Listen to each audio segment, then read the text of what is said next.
hiruk-pikuk kota Bandung, ada sebuah jalanan yang menolak dilupakan oleh waktu, yaitu Jalan Braga.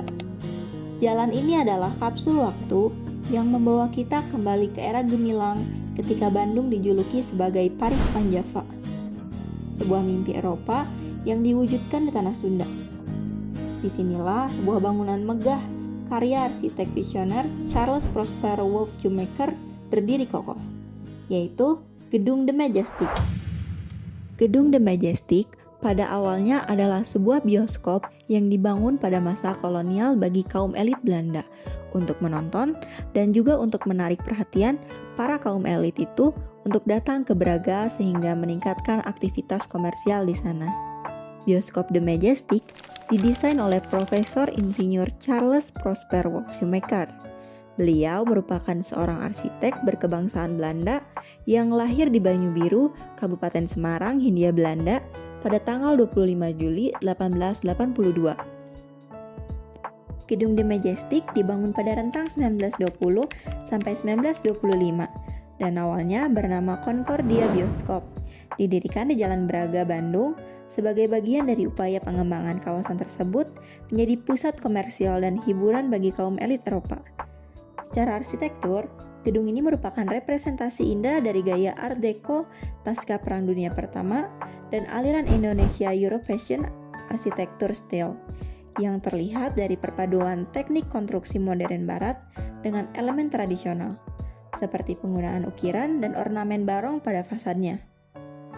Meskipun tujuan utamanya adalah memutar film-film impor dari Eropa dan Amerika Serikat, seperti produksi Metro-Goldwyn-Mayer, The Majestic mengukir sejarah nasional dengan menjadi salah satu lokasi pemutaran perdana film cerita Indonesia, yaitu Lutung Kasarung, pada tahun baru 31 Desember 1926. Selama periode 1925 hingga 1942, operasional bioskop ini tergolong unik karena keterbatasan teknologi proyektor menyebabkan film berdurasi pendek, yaitu 15 menit, dan membutuhkan penggantian rel secara manual dengan pengisi waktu berupa iklan. Selain itu, The Majestic menyediakan grup musik hidup seperti biola, gitar, cello, dan narator untuk mengiringi film bisu. Pemasarannya pun cukup kreatif, menggunakan kereta kuda yang dipasangi poster lalu berkeliling kota. Meskipun jam operasionalnya hanya singkat, dari pukul 19.30 hingga 21, aturan pemisahan penonton berdasarkan gender tidak praktis diterapkan. Namun, saat pendudukan Jepang, yaitu tahun 1942 hingga 1945, bioskop ini beralih menayangkan film-film propaganda. Setelah proklamasi kemerdekaan pada tahun 1945, Concordia Bioskop berganti nama menjadi Bioskop Majestic, sebuah langkah simbolis untuk menghapus jejak kolonial dan mengintegrasikan gedung ke dalam identitas budaya bangsa. Pergantian nama ini tidak diikuti oleh perubahan arsitektur, di mana gaya Art Deco dengan sentuhan Indo-European arsitektur style termasuk ornamen barong dan garis geometrisnya tetap dipertahankan sebagai monumen hidup. Pada era ini, Majestic berfungsi sebagai simbol sosial penting di Jalan Braga, menayangkan film-film nasional produksi PVN di samping film box office Hollywood. Periode 1970-an hingga 1990-an, popularitasnya merosot drastis akibat persaingan dengan teknologi VCR dan munculnya bioskop multiplex modern. Pada awal 2000-an, gedung ini melakukan transformasi menjadi Asia Afrika Cultural Center atau yang disingkat sebagai AACC. Perubahan fungsi ini berhasil mendefinisikan kembali perannya dari bioskop komersial menjadi pusat aktivitas seni dan budaya, menjadi venue untuk konser, teater, dan pameran sebelum periode kejayaan barunya berakhir tragis dengan insiden pada tahun 2008 yang menyebabkan penutupan.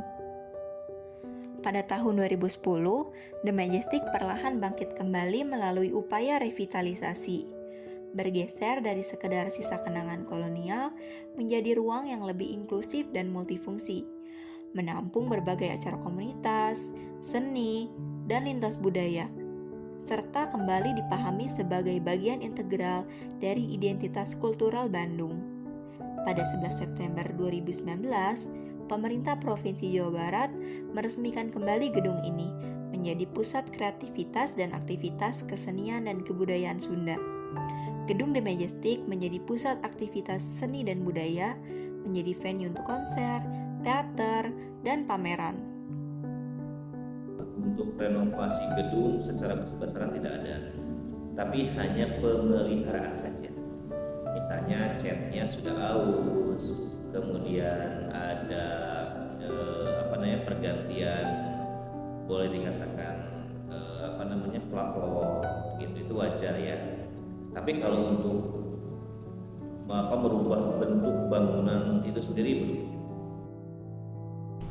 Kalau dibilang tantangan banyak ya. Untuk internal kami sendiri banyak pelaku musik yang ingin menggunakan gedung Majestic sebagai gedung pertunjukan. Akan tetapi karena memang saat ini gedung Majestic sendiri kita kelola dengan baik. Misalnya contoh, di dalam gedung tidak boleh merokok. Tapi sebagai musikus hampir semua merokok. Jadi itu larangan yang sangat berat sebenarnya ya buat para musisi, para pemusik ya. Yang kedua, kalau misalnya mereka ada event pameran atau apa, biasanya mereka menggunakan paku untuk menunjukkan hasil karya. Nah, di kami itu tidak boleh untuk membuat paku di dinding, misalnya menyimpan lukisan atau barang apapun. Nah, itu ada tantangan juga. Nah, kalau di luar gedung Majestic sendiri berada di Jalan Braga. Hal yang sangat buat kami berat adalah tempat parkir. Jadi biasa kalau kami pertunjukan itu ada beberapa